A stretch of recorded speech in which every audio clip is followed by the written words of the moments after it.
My name is Pamela Haynes, author of Loving the Brothers. I was a senior probation officer for nearly 31 years, and my entire career has been in the criminal justice system.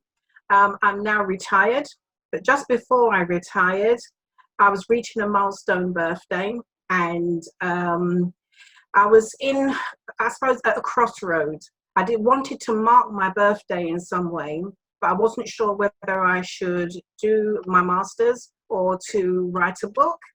And I'm delighted to tell you that I wrote my book, Loving the Brothers. Here it is.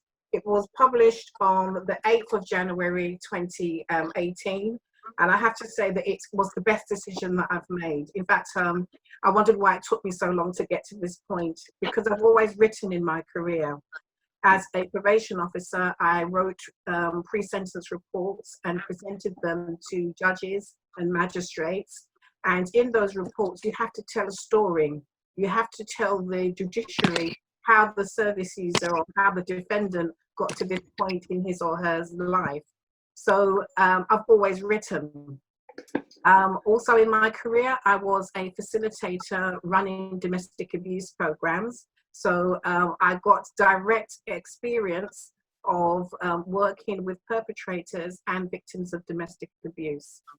So Loving the Brothers is a tale of three women, three Black women, three women who are, different ages, different stages of their lives.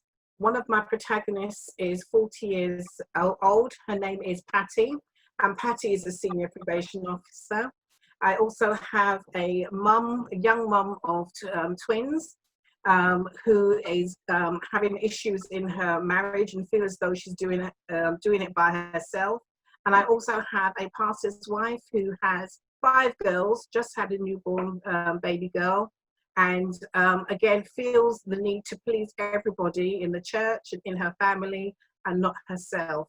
So these three women meet and fall in love with the Morgan brothers, and the tale follows them coming to a point where they wish to exit their relationships. So the women plot to leave the brothers on the same day.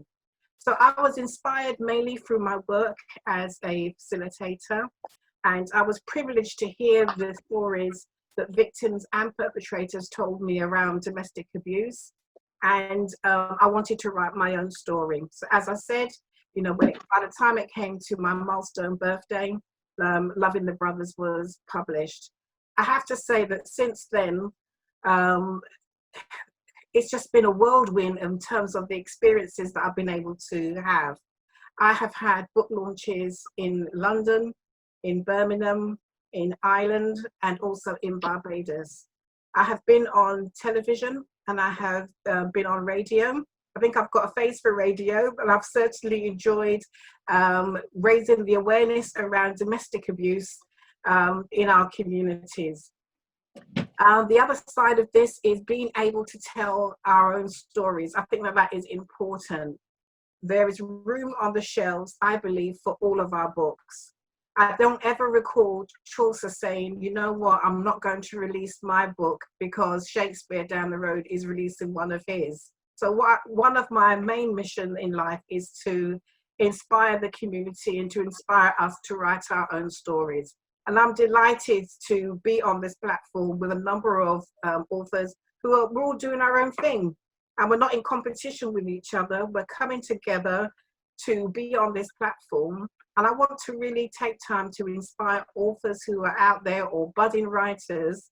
There is room up here on the shelves for all of our books. I've managed to get my book into Waterstone, Barnes and Nobles. I've also got it into independent bookshops like New Beacon Books.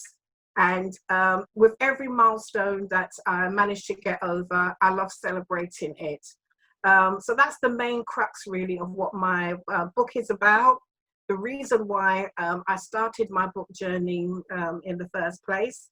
I'm really excited about 2020 and 2021 and the opportunities that are likely to come my way on this book journey.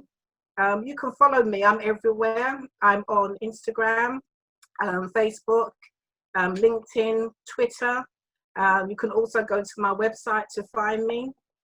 If you want to, if you're interested in becoming a writer or becoming a published author, and you just need a book buddy, please reach out to me, because I would love to be able to help to support you on your book journey as well.